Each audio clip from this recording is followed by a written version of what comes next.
제32회 하계 도쿄올림픽이 대략 20여일의 일정을 마치고 오늘 폐막식을 한다고 합니다. 많은 분들이 올림픽 경기를 아마도 시청하셨을 텐데요. 어떤 장면이 제일 인상적으로 남으셨습니까? 저는 한국과 터키 여자 배구 선수들이 또 마지막 세트까지 최선을 다했던 경기가 인상에 남습니다. 한 수 위라고 생각했던 상대팀을 대상으로 최선을 다해 얻었던 승리가 그동안의 마음고생과 땀방울에 대한 보상이 되는 것만 같았습니다. 터키 선수들이 경기 후에 주저앉아서 울던 모습도 생각납니다. 게임에 져서 흘리는 눈물만은 아니었습니다. 강원도 고성 산불과 같은 큰 불이 지금 그리스와 터키를 덮치고 있는데, 그로 인해 어려움을 겪고 있는 조국 터키를 위해 승리하고자 했던 갸륵한 마음에서 비롯된 눈물이었습니다. 비록 졌지만 나중에는 대한민국의 승리를 축하하며 충분히 자격이 있다라고 말해준 그 터키 선수들과 또 그들의 슬픔을 함께 위로하고자 하는 한국인들의 모습에서 또 우정, 존경, 탁월함이 나른 이 올림픽 정신이 빛을 발하는 것 같았습니다. 그러나 이번 도쿄올림픽에서도 예외 없이 우리를 불편하게 하는 일들이 있었습니다. 선수와 국가를 향한 도를 넘는 조롱이 있기도 하고, 또 인종 간, 종교 간, 또 성별 간의 혐오와 배제는 여전히 있었습니다. 급기야 평화의 제전이라고 할 이 올림픽을 자신들의 정치적 선전 도구로 사용하려는 그 모습을 볼라치면 단지 전쟁을 그친 상태를 넘어서는 참된 평화의 길은 여전히 요원한 것이 아닌가라는 생각을 하게 만듭니다. 사실 평화를 향한 인류의 노력은 계속되어 왔습니다. 영국의 의사당 건물에 들어가 보면 이 보수당과 노동당 사이 중간에 선이 하나 그어져 있습니다. 그 이유가 무엇일까? 예전에는 회의장에 칼을 차고 들어왔습니다. 그러다가 서로 의견이 틀어지면 칼을 뽑아들고 싸우다가 죽기도 하는 일들이 하도 자주 일어나니까 이러다 다 죽겠다 싶어서 중간에 선을 그어 놓은 것이라고 합니다. 참 애를 쓰는 모습이 아닐 수 없습니다. 이렇듯 평화를 갈망하는 인류의 노력이 올림픽을 비롯해서 또 곳곳에 여러 모양으로 있었지만, 그럼에도 이토록 궁극적 평화의 길이 어렵게만 느껴지는 까닭은 무엇일까요? 다름이 아니라 근본적인 원인을 해결하지 못해서입니다. 그 근본 원인이란 창조주 하나님과의 관계가 틀어졌기 때문입니다. 하나님은 아담과 하와를 하나님의 형상으로 지으셨습니다. 하나님의 형상이란 하나님의 청지기가 되어 이 세계를 관리하고 섬기는 역할입니다. 하지만 아담과 하와가 스스로 하나님이 되고자 선악과 나무 열매를 따 먹으면서 인류의 불행이 시작되었습니다. 하나님과의 관계가 틀어지자 다른 여러 가지 관계들도 비틀어지기 시작합니다. 하나님께 범죄한 그들은 두려워서 하나님의 낯을 피하여 숨었습니다.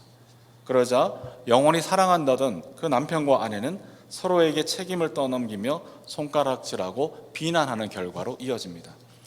그들에게서 난 가인과 아벨도 시기와 질투로 갈등하다가 급기야 동생을 해하고 말았습니다. 형제가 연합하여 동거하는 아름다움은 사라지고 내가 살려면 너를 죽여야 하는 인류의 전쟁이 시작된 것이죠. 하나님과의 관계가 끊어짐으로 인해 생겨난 사람과 사람 사이, 국가와 국가, 사람과 자연과의 불화는 지금도 진행 중인 것 같습니다. 당장에 우리 부모님 세대들만 해도 전쟁의 참상을 생생하게 기억하시는 분들이 있습니다. 21세기에 들어선 지금도 지구 반대편에서는 평화를 잃어버리고 위로받기를 거절하는 이 라헬의 통곡이 온 하늘에 가득 울리고 있습니다. 어느덧 전쟁을 잊어버려 가는 우리 사회도 참된 평화와 안식을 누리지 못하는 것은 마찬가지입니다. 세대 간, 성별 간, 지역 간, 정치적 신념 사이의 갈등은 더욱더 깊어지고 있습니다. 누군가는 총성 없는 전쟁을 치르고 있다라고 탄식하는데요. 함께 더불어 사는 상상력은 사라지고 각자 도생, 승자 독식만이 우리 삶의 유일한 문법이 되어가는 것은 아닌지 심히 염려스럽습니다. 자연과도 불화하게 되었습니다. 인간은 자연을 돌보고 땅은 그 소산을 풍성하게 내는 것이 하나님의 명령이었지만, 하나님과 불화하게 된 인류는 자연을 무분별하게 착취하고 돌보지 않아왔습니다. 자연도 이에 당하고 있지만은 않았습니다. 우리가 코로나19 팬데믹도 알고 보면 자연을 착취한 인류를 향한 자연의 대반격이라는 분석을 듣기도 합니다. 이처럼 인류가 그토록 수고하고 애를 써도 평화는 요원하고 죽고 죽이는 싸움이 끊이지를 않는 것은 하나님과 불화했기 때문입니다. 과연 누가 이 죽음의 자리에서 우리를 건져 주겠습니까? 누가 탄식과 눈물이 가득한 이 세계에 이리와 어린 양이 함께 뒹구는 평화를 가져올 수 있을까요? 이것에 대해 본문 5장 1절에서부터 우리는 그 해답을 발견할 수 있다고 믿습니다. 본문으로 들어가기 전에 지난 로마서 1장부터 4장까지의 내용을 한 줄로 한번 요약해 보겠습니다. 하나님의 신실하심이 예수 그리스도의 순종을 통하여 믿음에서 믿음으로 의롭게 한다. 이게 한 줄 요약입니다. 한번 반복해 보실까요? 하나님의 신실하심이 예수 그리스도의 순종을 통해 믿음에서 믿음으로 의롭게 한다. 이것이 1장부터 4장까지의 한 줄 요약입니다. 그리고 이제 5장부터는 분위기가 조금 달라지는데요. 5장부터는 믿음으로 의롭게 된 이들의 상태와 또 소망에 대해서 다루기 시작합니다. 우선 본문 5장 1절 말씀을 보시면, 그러므로 믿음으로 의롭게 된 우리가 주 예수 그리스도로 말미암아 하나님과 더불어 평화를 누리고 있다. 즉 우리가 믿음으로 의롭게 되었기 때문에 그러므로 이제는 하나님과의 관계는 회복되어졌습니다. 그리고 하나님과 더불어 평화를 누리고 있다. 이것이 믿음으로 의롭게 된 자들의 상태라고 사도 바울은 성경을 통해 이야기합니다. 11절에서도 믿음으로 의롭게 된 우리와 하나님과의 관계를 이렇게 표현합니다. 그뿐만 아니라 우리는 또한 우리 주 예수 그리스도로 말미암아 하나님을 자랑합니다.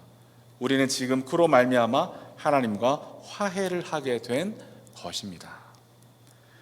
하나님의 신실하심이 예수 그리스도의 순종을 통해서 우리를 믿음으로 의롭게 하심으로 하나님과 우리가 화해를 하게 되었다는 것이죠. 전에는 배반자여 원수였던 우리가 하나님과 더불어 평화를 누리게 되었습니다. 따라서 이제부터 이 땅에는 짝퉁 평화 대신에 신적인 평화가 가능해졌습니다. 믿음으로 의롭게 된 이들은 하나님과 더불어 평화를 누리고 화해했기 때문인 것이죠. 하나님과의 불화가 이 땅에 전쟁과 죽음을 가져온 것이라면 역으로 하나님과의 화해는 사람과 사람 사이, 국가와 국가, 사람과 자연 사이를 화해시키고야 마는 것입니다. 하나님과 더불어 누리는 평화는 전쟁과 죽음이 가득한 이 세계에 참된 평화를 가져올 것이 확실합니다. 그런데 하나님은 믿음으로 의롭게 되어 하나님과 평화를 누리고 있는 우리 그리스도인들을 통해서 계속해서 이 땅에 평화를 가져오시기를 원하십니다. 마태복음 5장 9절에 보면 이런 말씀이 있습니다. 평화를 이루는 사람은 복이 있다. 하나님이 그들을 자기의 자녀라고 부르실 것이다. 이 말씀의 본 뜻은 모름지기 하나님의 자녀들은 평화를 이루어가는 사람들이다. 평화를 이루어가는 사람들이 되어야 한다라는 뜻입니다. 하나님은 우리 그리스도인이 당신께서 열어놓으신 그 평화의 길을 계속해서 만들어가는 사람이 되기를 요구하고 계십니다. 그러면 우리 그리스도인들은 어떻게 이 땅에 평화를 이루어갈 수가 있을까요? 대표적으로는 로마 제국의 방식이 있습니다. 바울 시대에도 이 평화라는 단어는 로마 제국의 대표적인 선전 문구였는데 흔히 팍스 로마나, 로마의 평화라고 일컬어졌습니다. 이 로마의 평화, 팍스 로마나는 기원전 27년부터 기원 후 189년까지의 이 로마 제국 시기를 일컫는 용어인데요. 이 당시 로마의 통치자들은 강력한 군사력을 바탕으로 이 제국의 변방 경계를 단돌이 했습니다. 그리고 동시에 내부의 반란을 강력한 군사력으로 잠재우고 결속과 번영과 평화를 도모했다라는 것이죠. 하지만 힘과 전쟁과 강압으로 성취하고 유지하는 이 로마의 평화는 로마 시민이 아닌 사람들에게는 공포와 파멸과 죽음을 의미했습니다. 오늘날에도 이 로마의 평화를 대안으로 고집하는 이들이 여전히 있습니다. 하지만 이 로마 제국의 방식은 극히 제한적이고 오히려 갈등과 전쟁을 부추기는 결과로 나타나는 것을 역사 속에서 우리는 수도 없이 확인하고 있습니다. 이것에 반해 하나님께서 우리와 더불어 이루어 주신 하나님의 평화는 로마의 평화와는 질적으로 다른 평화입니다. 우리 6절 말씀을 보시면 우리가 아직 약할 때에 그리스도께서는 제때에 경건하지 않은 사람을 위하여 죽으셨다, 이렇게 합니다. 그리고 8절에 보면 그러나 우리가 아직 죄인이었을 때 그리스도께서 우리를 위하여 죽으셨습니다. 이리하여 하나님께서는 우리들에 대한 자기의 사랑을 실증하셨습니다 라고 되어 있습니다. 그러니까 우리가 의인이었다거나 그나마 자격이 있어서 믿음으로 의롭게 되어 하나님과 평화를 누리는 것이 아니라는 것을 말합니다. 죄인이었을 때, 약해 있을 때, 경건하지 않은 사람이었을 때 그리스도께서 우리를 위하여 죽으심으로 하나님과 화해하고 하나님과 더불어 평화를 누리게 되었다라고 성경은 이야기합니다. 이것을 다르게 말하자면 하나님이 불어 져주셨기 때문입니다. 하나님이 요구하시는 그 율법의 조건에 도달할 리가 만무했지만 우리가 죄인이었을 때, 우리가 약할 때, 경건하지 않은 사람이었을 때에도 짐짓 우리에게 져주셨기 때문에 우리가 하나님과 화해하고 하나님과 더불어 평화를 누리게 된 줄로 압니다. 저희 집 막내는 방학 동안에 아침 일찍 학교에서 진행하는 운동 프로그램에 자원해서 참여를 했습니다. 그래서 아침에는 운동 프로그램, 또 오후 늦게는 태권도 도장에 비가 오나 눈이 오나 바람이 부나 열심히 나갔습니다. 올림픽 나갈 것도 아닌데 이것 때문에 어디 가지도 못합니다. 그런데 아침마다 일촉즉발의 위기가 벌어집니다. 그냥 곱게 가는 법이 거의 없고 이것저것 트집을 잡아서 마음껏 짜증을 부리다가 갑니다. 그때마다 막내의 권세가 무엇인지 확실하게 깨닫는데요. 엄마는 이 막내의 막무가내식 짜증에 화가 부글부글 하지만 또 희한하게도 해달라는 대로 해줍니다. 그러다가 막내가 나중에 집에 오면 전에 지은 죄는 까먹고 언제 그랬냐는 듯이 조잘조잘 엄마한테 하루 일과를 이야기합니다. 그러니까 아침과 저녁의 분위기가 완전 달라집니다. 어떻게 이것이 가능할까? 엄마가 져주기 때문일 겁니다. 져주는 엄마 때문에 집안에 평화가 있고 아이들은 그 안에서 넉넉하게 자랄 수가 있습니다. 저에게는 잘 몰랐던 버릇이 하나 있습니다. 옷장에서 필요한 옷을 꺼내고 옷장 문을 안 닫는 버릇이 있었더라고요. 그걸 저는 잘 몰랐습니다. 근데 어느 날 깨닫게 되었습니다. 알고 보니까 아내가 그때마다 그냥 문을 닫아준 거였어요. 그러니까 져준 거죠. 그리고 어느 날 때가 되어 성령이 저에게 임하심으로 회개하고 이제는 장롱에서 옷을 꺼낸 후에도 비교적 잘 닫게 되었습니다. 만일 져주는 여백이 없었다면 아마 3차 세계대전이 일어났을지도 모르겠습니다. 저는 자동차 운전을 잘하는 편입니다. 독일 사람들도 인정한 베스트 실력을 가지고 있다고 자부하는데요. 게다가 저는 교통신호도 잘 지키는 모범 운전자입니다. 근데 이상하게 운전재를 잡으면 분노가 저 깊은 단전에서부터 치솟아 오르는 것을 종종 느낍니다. 왜냐하면 제대로 운전하지 않는 일 때문에 받는 스트레스가 이만저만이 아닙니다. 그래서 이제 아내는 제가 운전하는 차를 잘 안 타려고 가급적 이렇게 애를 씁니다. 하루는 진지하게 기도하면서 여쭈어 보았습니다. 하나님, 왜 저는 운전할 때마다 깊은 분노가 솟구쳐 오를까요? 이러다가 스트레스 때문에 단명하겠습니다. 침묵 가운데 내적으로 분별하게 된 것이 있습니다. 억울한 마음 때문이었습니다.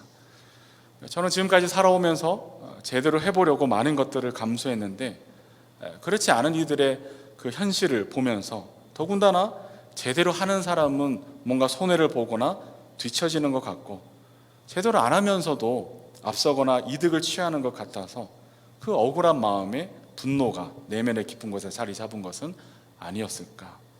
그 분노가 운전할 때마다 그 운전대가 트리거가 되어서 표면으로 떠올랐던 것은 아닌지 생각하게 되었습니다. 그날 1만 달란트 용서받은 자가 100데나리온 빚진 자를 감옥에 넣은 말씀을 생각나게 해주셨습니다. 며칠 동안 되새김절을 반복하면서 하나님의 은혜를 구했습니다. 억울한 마음이 떠나가고 감사한 마음으로 가득 채워지기를 간절히 기도했습니다. 그리고 이제부터는 짐짓 져주기로 마음먹었습니다. 잘 될지는 여전히 자신이 없지만 하나님의 도우심을, 성령의 도우심을 구하며 해보려고 합니다.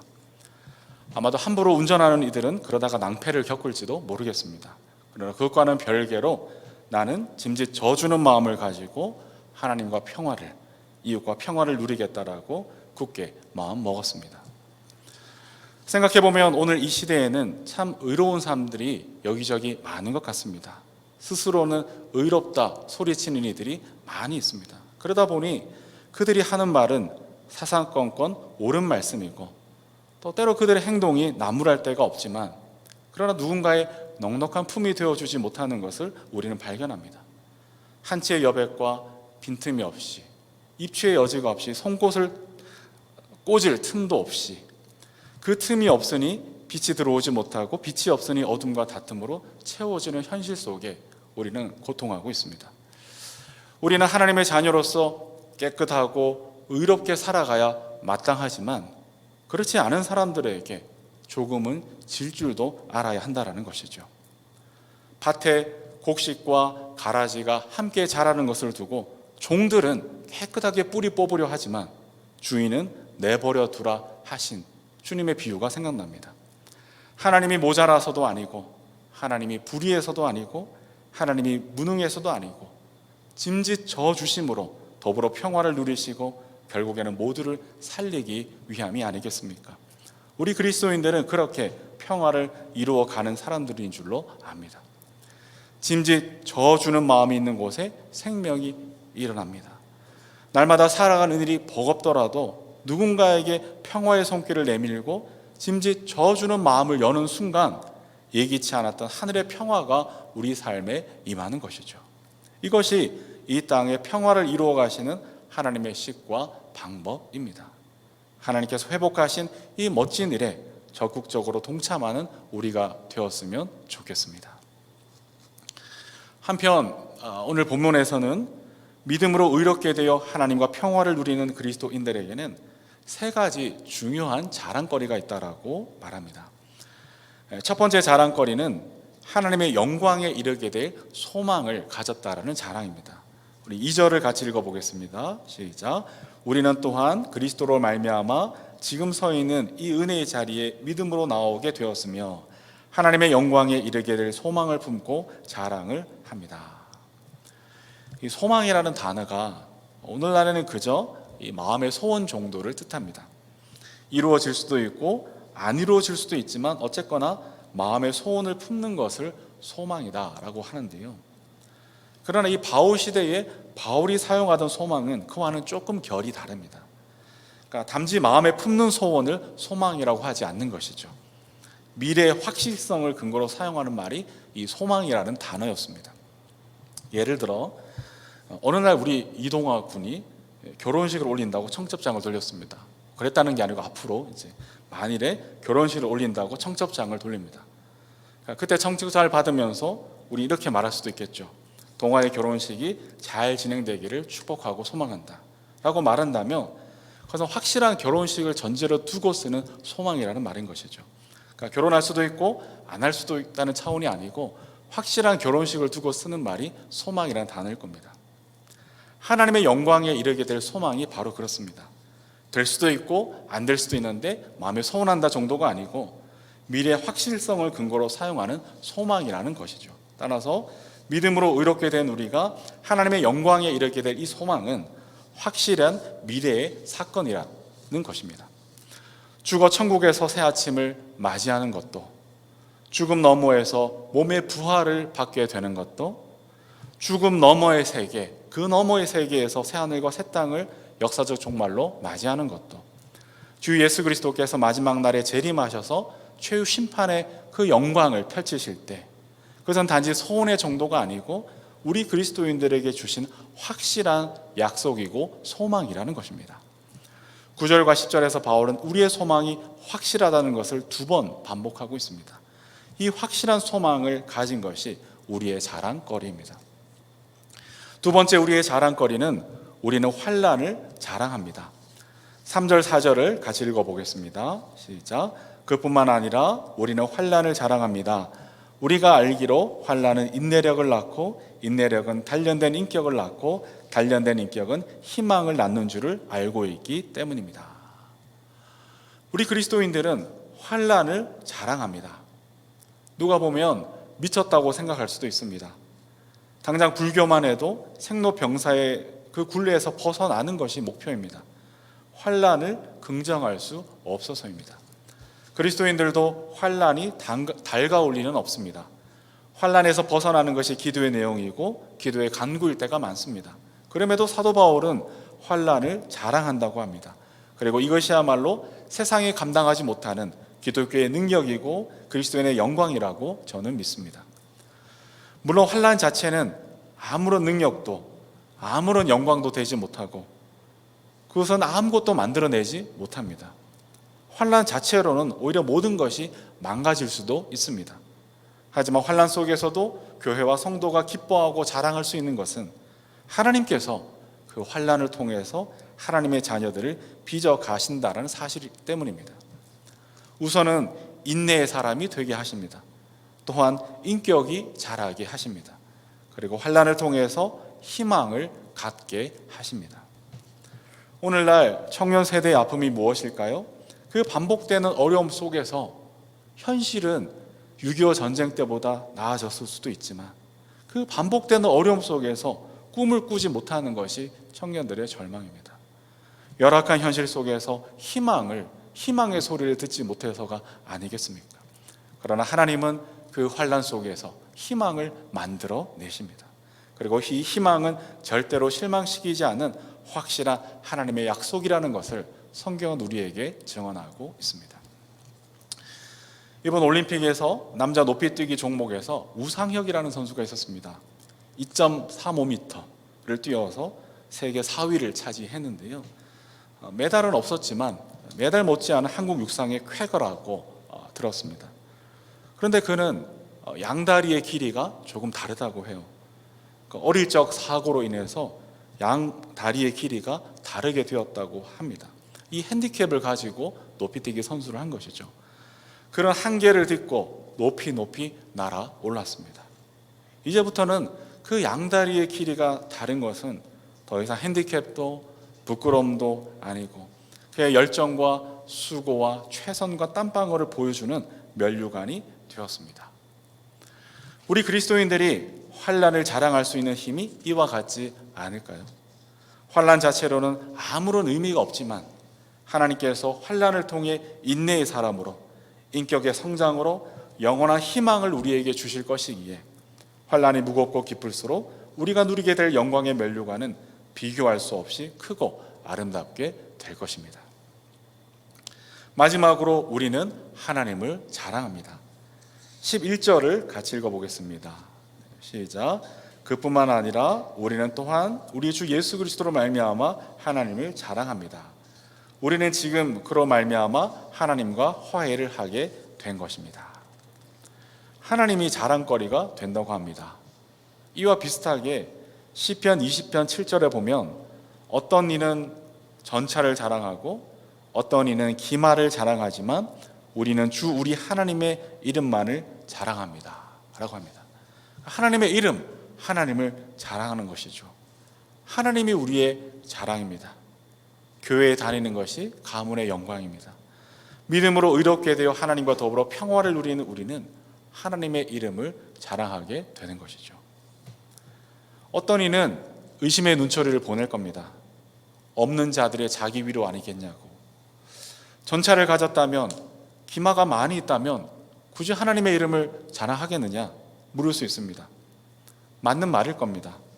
나에게 물질이 많이 있다면, 나에게 권세가 충분하다면, 나에게 건강하다면 굳이 하나님이 자랑거리이고 교회 다니는 것이 영광일까? 어느 누구도 자신할 수가 없습니다. 가진 게 없으니 하나님을 자랑하고 가진 게 없으니 교회에 다니는 것이 영광일 수도 있지만, 그러나 그것이 우리 인생을 더할 나위 없이 위대하게 만들어준다는 사실을 우리는 잊지 말아야 합니다.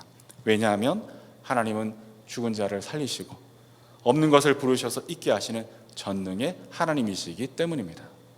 우리를 구원하신 하나님은 무에서 유를 만들어내시는 전능의 하나님입니다. 어느 무신론자가 하나님과 겨루었습니다. 뭔가를 만들어내는 시합을 했는데 무신론자가 흙으로 멋진 것들을 만들어내는 동안 하나님은 가만히 계십니다. 그러다가 하나님께서 이런 한마디를 하십니다. 얘야, 네 것 가지고 만들어. 얘야, 네 거 가지고 만들어. 무슨 말입니까? 인간이 흙으로 뭔가를 만들어낸다고 자랑하지만 그 흙조차도 알고 보면 하나님이 만드신 하나님의 소유, 하나님의 것입니다. 모든 것이 다 하나님의 것입니다. 우리가 이 지구에서 생명을 누리고 살아가고 있지만 이 모든 것이 다 하나님이 주신 선물이고 하나님의 소유, 하나님의 것입니다. 인간의 자랑거리가 하나님에게는 비할 바가 못 된다라는 것이죠. 우리 그리스도인들은 그런 하나님을 자랑합니다. 사도행전 3장 6절에서 8절에 보니까 베드로가 말하기를 은과 금은 내게 없으나 내게 있는 것을 그대에게 주니 나사렛 예수 그리스도의 이름으로 일어나 걸으시오 하고 그의 오른손을 잡아 일으켰다. 그는 즉시 다리와 발목에 힘을 얻어서 벌떡 일어나서 걸었다. 그는 걷기도 하고 뛰기도 하며 하나님을 찬양하면서 그들과 함께 성전으로 들어갔다고 합니다. 나면서 못 걷게 되었던 이가 베드로와 요한으로 말미암아 예수 그리스도의 이름으로 걷게 되는 사건입니다. 전에도 말씀드렸지만 이 나면서 못 걸었던 사람은 뭐가 더 좋을까요? 은과 금을 받는 것이 좋을까요? 걷고 뛰며 하나님을 찬양하게 된 것이 좋을까요? 말해 뭐 하겠습니까? 우리 그리스도인들은 은과 금보다 전처와 기마보다 백배 천배 아니 비교할 수도 없이 좋으신 하나님을 자랑하는 사람들입니다. 모든 것 위에 모든 것 되시는 전능의 하나님이 나의 주, 나의 하나님이시며 우리의 아버지가 되십니다. 이 영광과 자랑을 우리는 가졌습니다. 이 사실을 어떤 상황과 조건 속에서도 절대로 잊지 마시기를 바랍니다. 말씀을 맺겠습니다. 믿음으로 의롭게 된 우리는 영원한 소망과 환난과 하나님의 이름을 자랑합니다. 그게 뭐 대수냐 싶겠지만 그래서 우리는 짐짓 져줄 수 있습니다. 그래서 우리는 양보하고 보복하지 않습니다. 그래서 하나님과 누리는 평화를 세상에 선물할 수 있고 답답한 현실을 치유할 수 있습니다. 그렇게 하면 바보야, 그렇게 하면 망해 라는 이 예수의 길을 우리는 기꺼이 걸어갈 수 있는 것이죠. 그리고 이것이 주님의 몸된 교회의 영광이고 우리 그리스도인들의 면류관입니다. 세상은 평화의 길을 알지 못합니다. 뭔가 할수록 망가뜨리기만 합니다. 하지만 주님의 몸된 교회와 우리 그리스도인은 이 땅에 참된 평화를 가져올 수 있습니다. 왜냐하면 교회와 성도는 믿음으로 의롭게 되어 하나님과 더불어 평화를 누리고 있기 때문입니다. 하나님과의 불화가 이 땅에 저주와 죽음을 가져왔다면 역으로 하나님과의 화해는 이 땅에 생명과 평화를 가져올 것이기 때문입니다. 그러므로 사랑하는 여러분, 매일 날마다 막닥뜨리는 그 현실 앞에서 겁내지 마시기를 바랍니다. 우리에게 주신 영광의 이름, 능력의 이름, 하나님의 이름을 매일같이 확인하고 부르며 찬송하고 기도하며 감사하시기를 바랍니다. 믿음의 눈을 들어 우리 주 예수 그리스도를 바라보시고 하나님과 더불어 평화를 누리십시오.